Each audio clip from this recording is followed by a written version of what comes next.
ఖరీఫ్ మొదలైంది. రైతుల యూరియా కష్టాలు మొదలయ్యాయి. చాలా సొసైటీల దగ్గర బస్తాల కోసం రైతులు పడిగాపులు పడుతున్నారు. మహబూబాబాద్ జిల్లాలో యూరియా కష్టాలు కంటిన్యూ అవుతున్నాయి. కురువి మండలం కాంపల్లి సొసైటీ దగ్గర బస్తాల కోసం రైతులు బారులు తీరారు. తెల్లవారుజామునే సొసైటీ దగ్గరికి చేరుకున్న రైతులు అక్కడి అధికారులతో వాగ్వాదానికి దిగుతున్నారు. ఒక కార్డుకి ఒకటే యూరియా బస్తా ఇస్తామనడంతో ఆగ్రహం వ్యక్తం చేస్తున్నారు రైతులు.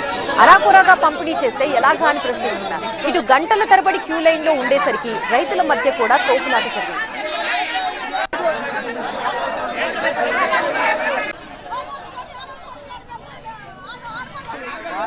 ప్రస్తుతం మనం మహబూబాబాద్ జిల్లాలో పరిస్థితిని చూస్తున్నాం. యూరియా కష్టాలు కంటిన్యూ అవుతూనే ఉన్నాయి. కురువి మండలం కాంపల్లి సొసైటీ దగ్గర బస్తాల కోసం రైతులు ఏ విధంగా బారులు తీరారో మనం విజువల్స్ లో చూడొచ్చు. తెల్లవారుజామునే సొసైటీ దగ్గరికి చేరుకున్నారు రైతులు. అక్కడ అధికారులతో వాగ్వాదానికి దిగారు.